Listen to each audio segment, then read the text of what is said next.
Olá pessoal, tudo bem? Olha eu aqui novamente no bate-papo com o estomaterapeuta, dessa vez para discutir um assunto que tem chegado até a mim, alguns questionamentos de colegas, médicos, enfermeiros, podólogos, sobre o que se fazer com calo.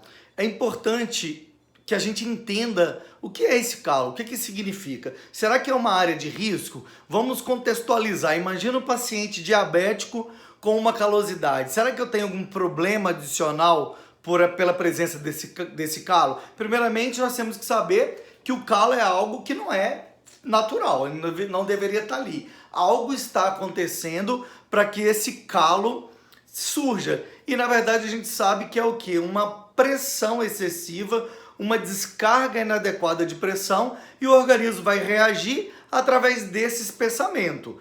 Esse espessamento pode estar bem delimitado, formando calo, ou mais extenso, formando uma área de calosidade. Então, independente disso, nós temos que ter vários cuidados na hora de avaliar esse paciente. Eu vou mostrar aqui rapidamente um vídeo da formação desse calo. Vamos ver se a gente consegue observar aqui o que acontece realmente para formar esse calo. Observe bem isso aqui. É uma área que já está tendo o espessamento. Só que, porém, debaixo desse espessamento, que é o nosso calo, existe o quê? Pode ter derrames aqui embaixo, eu posso ter rupturas de vaso. Então, em geral, embaixo de uma calosidade, de um calo, pode sim haver uma lesão. E e aí que reside o cuidado principal que eu tenho que ter. Eu estou com um documento aqui, muito interessante, que vai falar sobre os princípios do desbridamento do pé diabético. E ele começa imediatamente falando do desbridamento, colocando o calo e chamando atenção para quando a gente transfere esse calo para um pé diabético, como eu comecei a falar. A gente sabe que o diabético tem o quê? A neuropatia diabética. Essa neuropatia diabética, ela vai alterar a circulação, a inervação, a hidratação desse pé, e, consequentemente, nós vamos ter alteração na forma do pé, na anatomia do pé, que, consequentemente, também vai levar a uma descarga inadequada. Aliado a isso, devido a essa neuropatia, eu tenho também uma deficiência no meu complexo pé-tornozelo. Então, esse movimento não vai ser feito. O pé, eu não vou ter dorsiflexão adequada, que vai também contribuir para que essa distribuição de carga de pressão seja inadequada e tenha a formação do meu calo. Só que esse documento aqui foi feito em 2014 para o Reino Unido. E lá eles estudam detalhadamente desde o comportamento do profissional, a formação do profissional, mas ele já fala aqui de cara que toda vez que eu tiver uma calosidade associada a uma lesão num pé diabético, é um pé de alto risco. E aí que entra a capacitação profissional, a formação profissional. Nós temos fora do Brasil algumas especialidades que no Brasil nós não temos, mas aqui a gente encontra um enfermeiro que trabalha com feridas, que não é um especialista, mas trabalha. Nós temos o estomaterapeuta, que é um especialista que trabalha com feridas. Nós temos os podólogos que trabalham com pés diabéticos. Então, ele chama muita atenção para o nível de responsabilização e comprometimento e conhecimento, que a gente tem que saber identificar. Por exemplo, ele coloca quando eu tenho uma calosidade num pé intacto, numa pele intacta, eu poderia, os profissionais com menos formação, fazer o shaving, né, tirar as lâminas, né, dessa queratina para poder tentar desbastar esse calo. Poderia até fazer um desbridamento. Quando eu tenho essa calosidade com um pé diabético, com riscos, com alterações vasculares, sensitivas, motoras, aí eu precisaria de ter um profissional altamente capacitado para fazer esse desbridamento, porque só o shaving nem sempre é necessário. Às vezes eu preciso retirar com lâmina, entraria aí no caso o desbridamento conservador com lâmina, que o profissional enfermeiro faz.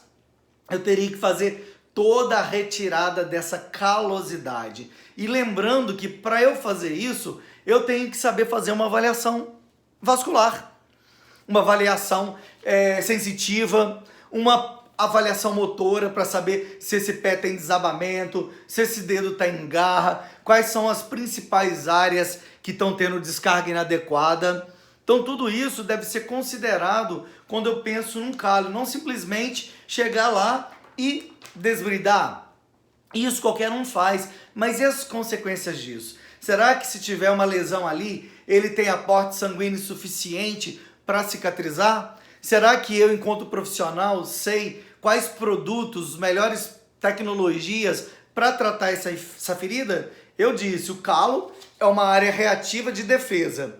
Por baixo, eu posso ter ruptura de capilares, de vasos e ter uma ferida.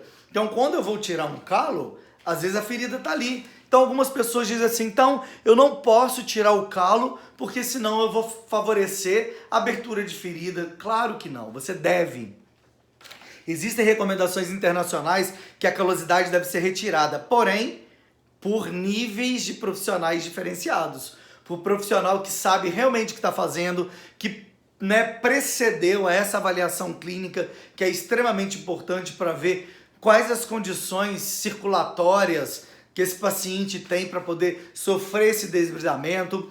Alguns falam do desbridamento químico, que não é recomendado, principalmente no caso do paciente que tem perda de sensibilidade. Esse paciente precisa de uma avaliação profissional e de um profissional que saiba o que está fazendo. E aí sim eu vou lá, vou proceder à retirada do calo. Porém, o mais importante seria a prevenção. O que eu faço para prevenir a formação desse calo? Isso é um fator fundamental. O profissional, o estomaterapeuta, o enfermeiro, o podólogo tem que ter essa noção e saber do limite dele para quando ele vai encaminhar. Será que esse pé, essa calosidade não tem que ser um deslizamento cirúrgico?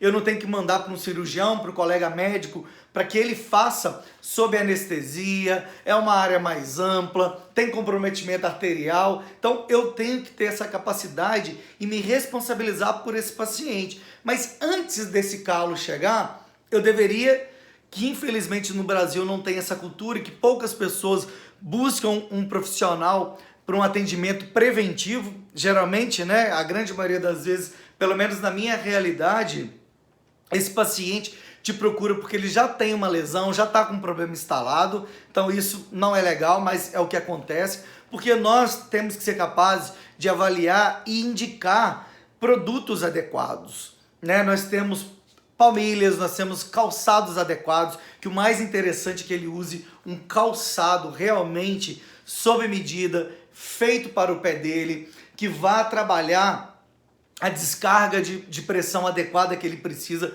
Por isso, onde eu encaminho esse paciente? Tem que ser um local com formação, capacitação, instrumentos, equipamentos adequados para fazer esse calçado, porque lá também ele vai ter que fazer avaliação. É muito diferente, eu faço uma avaliação estática e uma dinâmica quando eu estou andando. Então, vai haver variação na descarga de pressão nessas duas condições. Então, a gente tem que ter não só o Podoscan estático, mas também que seja capaz de acompanhar essa dinâmica da caminhada e perceber quais são os pontos necessários, quais são as alterações que tem nesse pé, para aí sim o calçado ser feito sob medida e fazer essa correção e tentar retirar a descarga. E aí, periodicamente, esse calçado tem que ser avaliado, porque não basta eu faço o calçado, aí o meu paciente chega daqui um mês com uma ferida.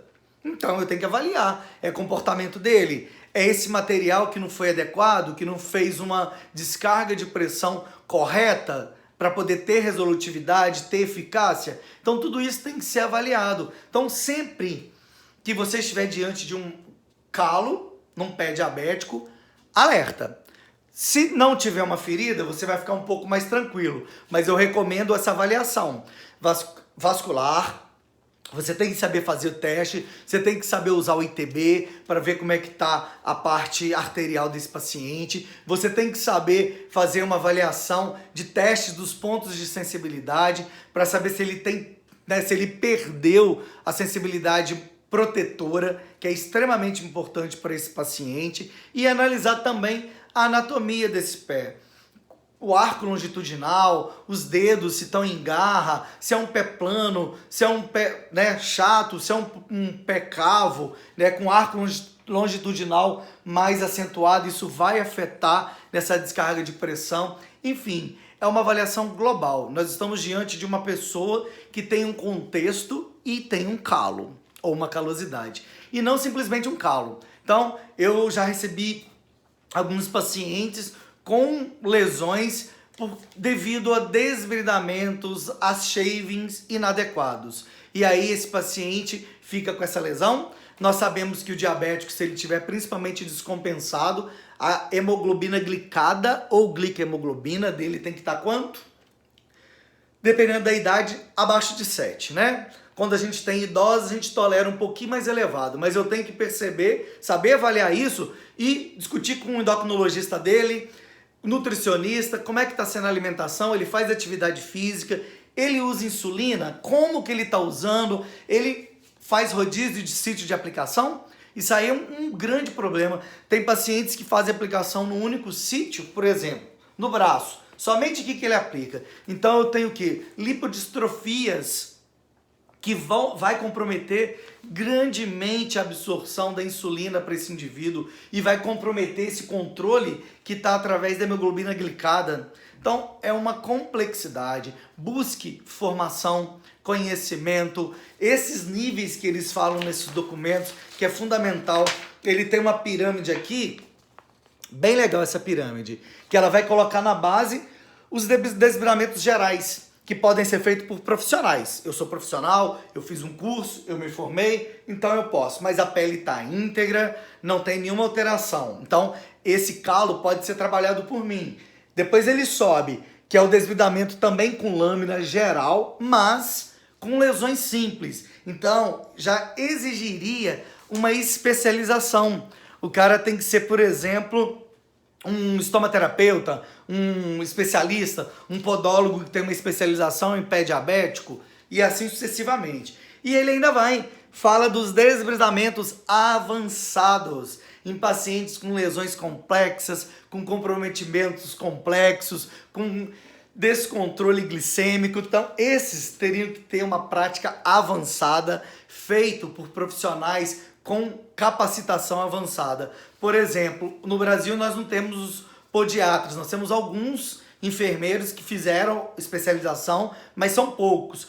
No meu caso, eu sou um estomaterapeuta e eu fiz capacitação em podiatria, fazer propaganda dela, a querida Sueli Tuller, a minha amada mortal. Mando um grande abraço para ela. Ela é altamente capacitada, especializada em pé diabético. Então eu fiz uma capacitação de 40 horas em podiatria, além da minha especialização, além da minha expertise nessa área de tratamento de feridas. Então é isso que a gente tem que ter em mente. O tratamento desse calo, dessa calosidade, pode ser mais complexo do que a gente imagina, ok? Se vocês gostaram, por favor, deixe comentários, curta, compartilhe e ideias de vídeo. Eu fiquei um tempo sem gravar, mas espero que atenda aqueles que fizeram esse questionamento. Um grande abraço a todos, muito obrigado e assistam lá no bate-papo com o estomaterapeuta. Abraço!